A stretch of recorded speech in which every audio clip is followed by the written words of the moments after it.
The gavel slammed. The crack of wood against wood echoed through the courtroom like a gunshot. Daniel Morrison's pen slipped from his fingers and clattered across the marble floor.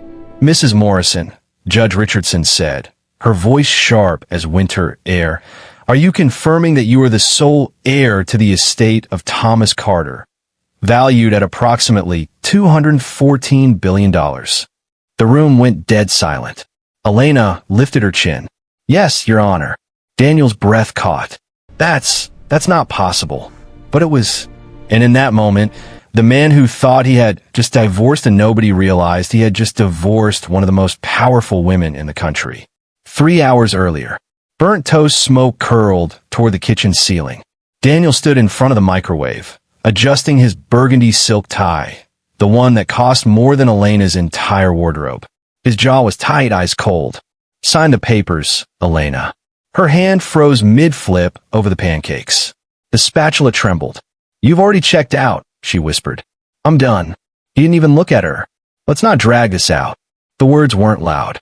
They were worse. Flat. Final. Elena stared at the blackened pancakes. The smell of failure hung heavy in the air. "You knew this marriage was a mistake," he added, grabbing his briefcase. She didn't cry. She just stood there, because she already knew how this would end. What Daniel didn't know, she had known for years. 5 years earlier, Hartford and Associates annual mixer. Daniel had been a junior associate drowning in debt, sweat staining the collar of his cheap suit. Elena had been the quiet secretary in the corner. He'd approach her with a nervous smile. "You look like you'd rather be anywhere else." She'd smile back softly. "I'm observing." "Observing what?" "People show you who they are when they think no one important is watching." He laughed. He should have listened. Back in the present, Daniel slammed the apartment door behind him. Elena exhaled slowly. Then she walked to her bedroom and pulled out a leather-bound journal. Every insult, every late night, every unexplained charge, every lie, documented, dated, signed. Her father had taught her that. Observe, wait, strike when it matters. The courthouse doors creaked open. Daniel walked in confident. His lawyer, Marcus Webb, adjusted his cufflinks. Open and shut case. She gets nothing but what's in the prenup. Daniel smirked. She never had anything to begin with. Across the room, Elena sat quietly. Still, composed, watching. Judge Richardson flipped through a folder. "Mrs. Morrison, a notice was filed regarding the estate of Thomas Carter." Daniel blinked. Elena didn't. "Is Thomas Carter your father?" "Yes." Daniel turned slowly toward her. "What is she talking about?" Marcus whispered, "Stay calm." The judge opened the document. "Mr. Carter's estate includes mineral rights across North America, offshore holdings, pharmaceutical investments, and technology acquisitions." The courtroom air grew thick. Total valuation, approximately $214 billion. Daniel's face drained of color. Marcus shot up. "We request a recess." "Sit down," the judge snapped. The will was filed legally. Daniel stared at Elena like he'd never seen her before. "You were a secretary." She met his gaze. "No, Daniel. I chose to be." If you're already shocked at what Daniel just discovered, hit subscribe now, because what happens next will completely destroy him. And trust me, you won't see it coming. Daniel's hands trembled. "You lied to me." Elena's voice stayed calm. "You never asked." Flashback. Montana. A sprawling estate under endless sky. Her father, Thomas Carter, standing beside her as oil rigs dotted the horizon. "Power isn't loud," he told her. "It waits." "Why hide it?" she'd asked. "Because the moment people know what you have, they stop seeing who you are." She never forgot that. Back in court, Judge Richardson adjusted her glasses. And according to the prenuptial agreement signed by both parties, all inheritance remains separate property. Daniel frowned. "What prenup?" Elena tilted her head. "You signed it. Remember? You were late for your bachelor party." He swallowed hard. He had signed without reading, because he assumed she had nothing worth protecting. The gavel came down. Divorce granted. Assets distributed per agreement. Daniel stood frozen. Everything he built, slipping. 2 days later, his assistant stood in his office doorway, pale. "It's from the Pennsylvania Bar Association." Daniel's stomach dropped. They suspended your license pending investigation. The room felt smaller. Hotter. What investigation? He demanded. She hesitated. Conflict of interest. Financial impropriety. There's documentation. He knew exactly what that meant. Elena's journal. Her documentation. His hidden apartment. Rebecca. Every unethical shortcut. He sank into his leather chair. He had underestimated the wrong woman. Flashback. The first time he cheated. He had justified it. She doesn't challenge me anymore, he told Rebecca over wine in a high-rise apartment Elena didn't know about. Rebecca laughed softly. You deserve more. Daniel believed her. He thought ambition justified betrayal. What he didn't realize, Elena had known. For months. She just waited. The whispers of Hartford started quietly, then louder. Did you hear? His wife is Carter's daughter. He had assets. Bar review is brutal. Daniel walked past colleagues who once envied him. Now they avoided eye contact. One partner pulled him aside. You brought scrutiny to this firm. I built this place, Daniel snapped. The partner's voice hardened. You built your ego. That's different. That night, Daniel sat alone in his luxury apartment. Empty. Rebecca's side of the closet cleared out. Her number blocked. He turned on the TV and froze. Elena stood at a podium.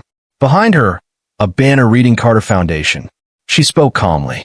We're launching a financial literacy initiative for underserved families in Philadelphia. She smiled. Not the quiet, shrinking smile he remembered. This one was powerful, purposeful. He stared at the screen. Why didn't you fight me? He muttered to the empty room. Because she didn't have to. 72 hours after the divorce. An email notification blinked. Subject line, we need to talk. From, unknown sender. He opened it. Meet me at the estate. You deserve to understand everything before it's too late. Too late for what? His chest tightened. He grabbed his coat. Rain pounded the windshield as he drove out of the city. The Carter estate loomed ahead, massive and silent. The door was slightly open. He stepped inside. The air smelled like old wood and incense. Elena, his voice echoed. Upstairs. Her voice. Calm. Controlled. He climbed a staircase, slowly. Portraits lined the walls, generations of Carters. Power and oil paint. At the end of the hall, she stood by a window, lightning illuminating her silhouette. You wanted to see me? He asked. She turned. You needed to see me. He swallowed. I know about the money. This was never about money. Then what is it about? She stepped closer. It's about consequences. His throat tightened. I made mistakes. You made choices. Silence.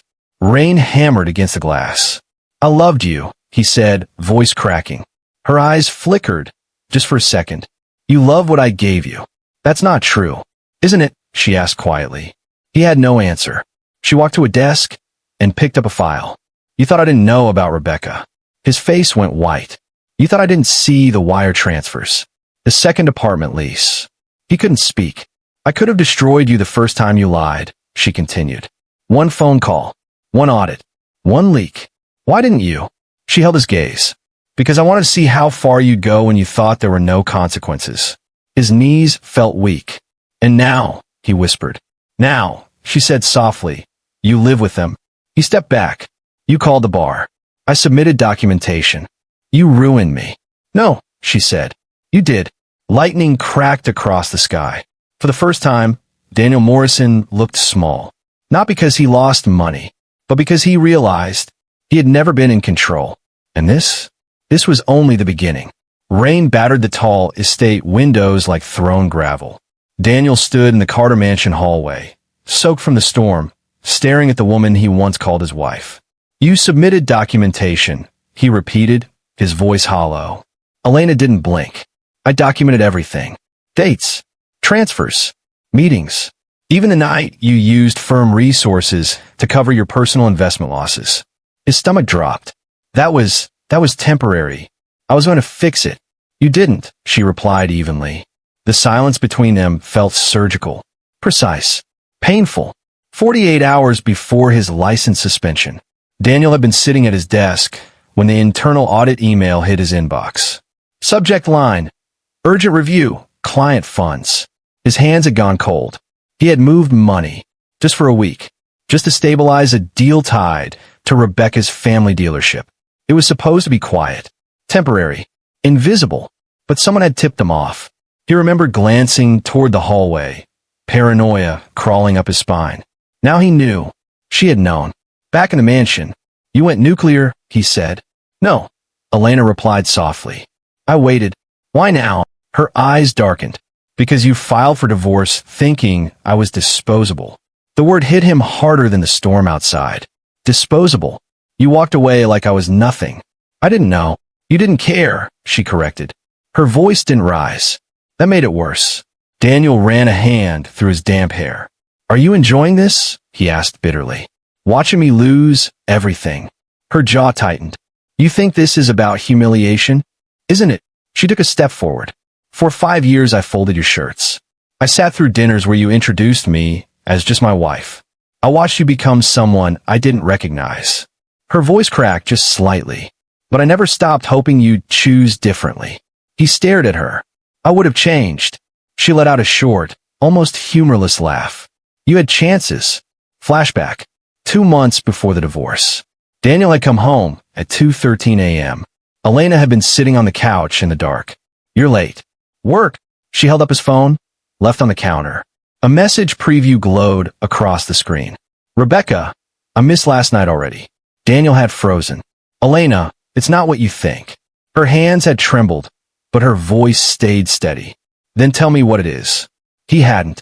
He had stormed past her. That was the moment something in her shut down. Back in the present.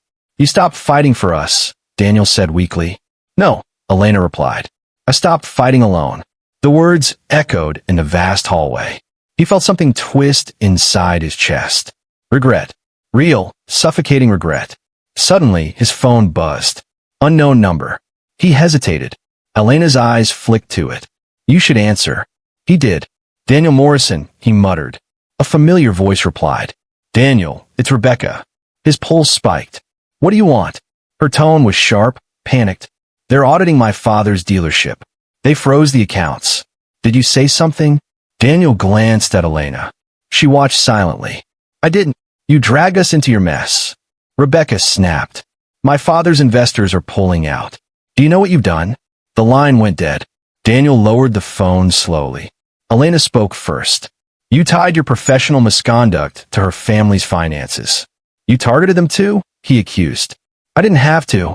When one domino falls." She didn't finish. She didn't need to. Daniel backed away, pacing. "You destroyed more than me." "No," she said calmly. "You entangled innocent people in your shortcuts." Her gaze sharpened. "That's what ambition without integrity does." He slammed his fist against the mahogany banister. "You're not innocent either. You lied for 5 years." The word ricocheted off the walls. Lied. For the first time, her composure faltered. "I didn't lie," she said quietly. "I withheld." "That's the same thing." "No, Daniel," she shot back, stepping closer. "I never promised to make myself smaller, so you could feel bigger." Her eyes glistened, but she didn't let the tears fall. "I wanted to be loved without the money." "And you tested me?" he said incredulously. "I observed you." He laughed bitterly. "So, I was some experiment? You were my husband." The word hung in the air like broken glass. She walked toward a cabinet and pulled out another leather-bound journal. Thicker than the last. She handed it to him. He hesitated. "Read page 142. His hands shook as he flipped. "March 12th. He told me I embarrass him at networking dinners." I smiled. I told him I'd try harder. He didn't notice I stopped speaking entirely that night. His throat tightened. Page 219. August 3rd. He said he needed someone more polished. I asked if he meant more ambitious. He said, "No, more impressive." I think he meant wealth, but he doesn't know I have it. Daniel's vision blurred. She had written everything. Not out of vengeance. Out of survival. "I wasn't trying to hurt you," he whispered. "But you did," she replied. Her voice finally trembled. "And the worst part? You never even saw it."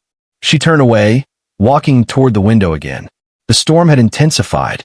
"You think losing your license is the worst thing that's happened to you," she continued. "It's not." He swallowed. "What else is there?" She faced him slowly. "Tomorrow morning, federal investigators will formally announce charges related to misappropriation of client funds." The words hit like a freight train. He staggered back. Charges. You crossed state lines with those transfers. That makes it federal. His heartbeat thundered in his ears. You're sending me to prison. I didn't send you anywhere, she said softly. Your decisions did. He felt dizzy. The room tilted. You could stop this. Silence. Call them off. I can't. You have influence. Yes, she said quietly. But I don't use it to erase consequences. If you think this can get worse, it can. And what happens next will completely flip everything you think you know. Hit subscribe now, because part 3, it's the moment Daniel never saw coming. Daniel collapsed into a chair. I'll lose everything, he muttered. You already did. His hands covered his face. For the first time in years, he cried. Not loud, not dramatic, just silent. Shoulders shaking, breath uneven. Elena watched. There was no triumph in her expression, only exhaustion. I was scared, he admitted finally, voice muffled. Of being nothing. Of going back to that apartment with cracked windows and overdue notices. She listened. My father used to say I'd never amount to anything, Daniel continued. So I built something, and I couldn't let anyone threaten it. I wasn't threatening you, she whispered. I know that now. The storm began to ease. Just slightly. Daniel looked up at her. What happens to me? She hesitated.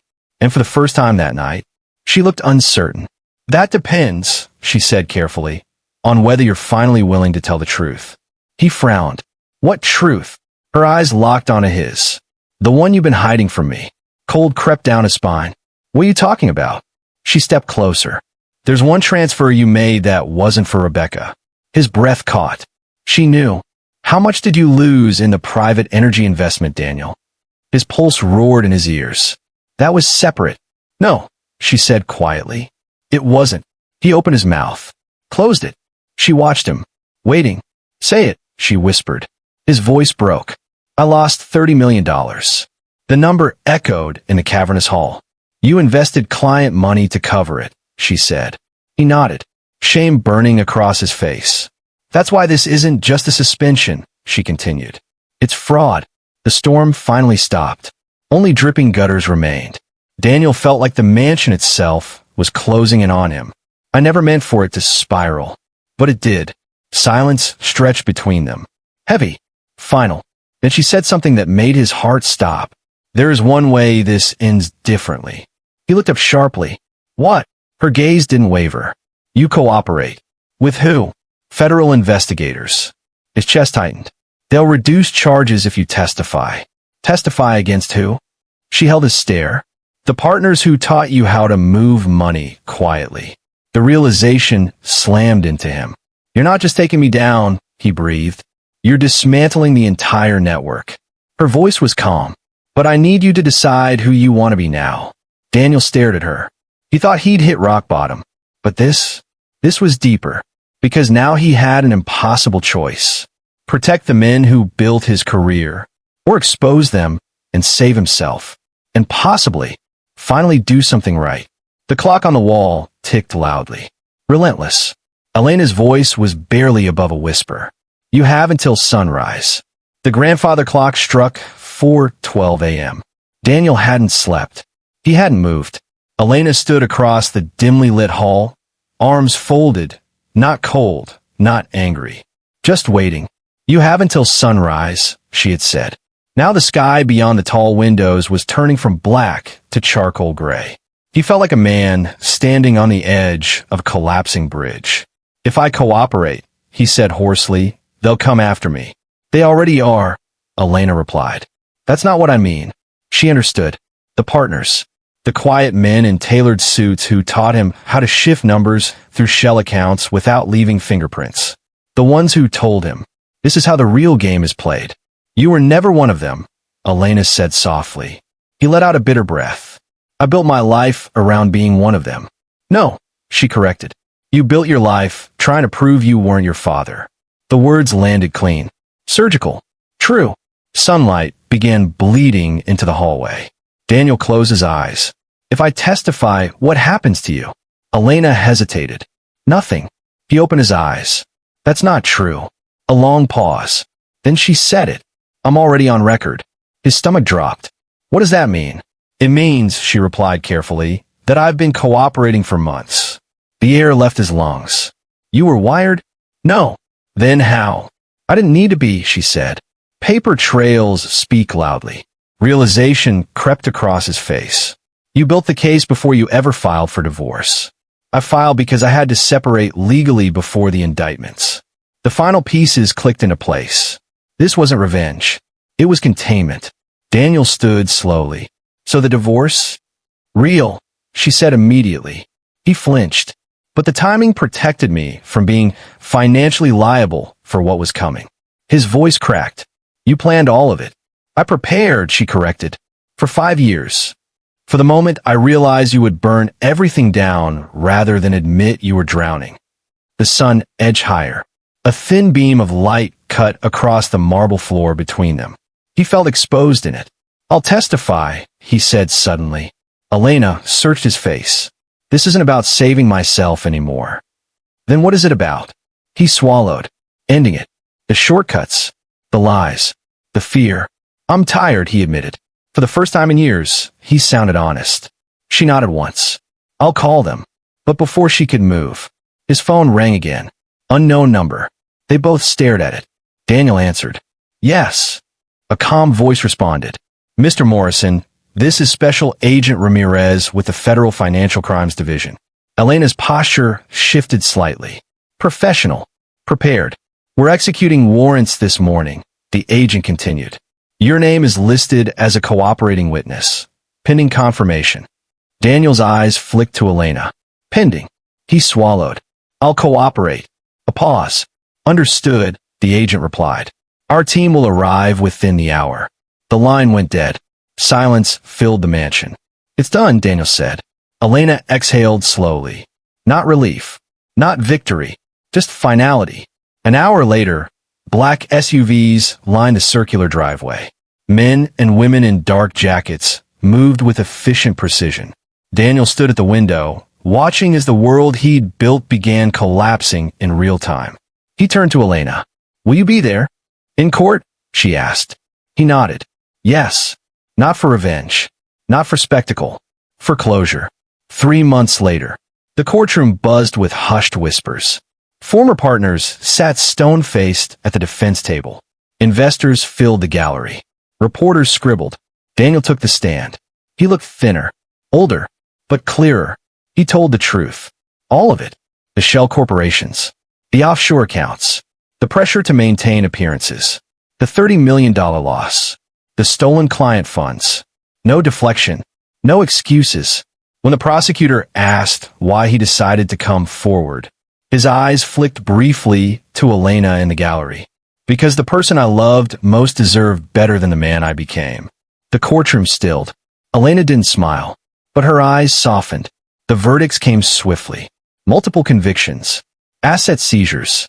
Disbarments. Daniel received a reduced sentence due to cooperation. Not freedom, but not destruction. Consequences. Measured. Earned. 6 months later. The mansion was quieter now. Elena walked through it alone. The echo didn't feel heavy anymore. Just spacious. She paused at the window where the storm had raged months ago. Her phone buzzed. A message from an unknown number. She opened it. Daniel, I start the financial ethics program next week. They're letting me mentor younger inmates about fraud prevention. She stared at the screen for a long moment. Then typed back. Elena, do it honestly. 3 dots appeared. Then, Daniel, I am. She set the phone down. Walked to the same cabinet. Pulled out the leather-bound journal. But instead of opening to an old entry, she turned to a blank page and began to write. Not about betrayal. Not about humiliation. But about something far more powerful. Accountability. The final twist. Elena Carter was never just the quiet wife. She was a founding silent partner in one of the largest private compliance consulting firms in the state. 5 years ago, when she realized the firm Daniel worked for was quietly exploiting regulatory gray zones, she didn't explode. She didn't threaten. She investigated. Carefully. Legally. Patiently. The wealth she hid wasn't an inheritance. It was ownership. And the case that dismantled Daniel's corrupt partners? It became the precedent-setting prosecution cited in ethics seminars across the country, including the one Daniel would now help teach. She closed the journal.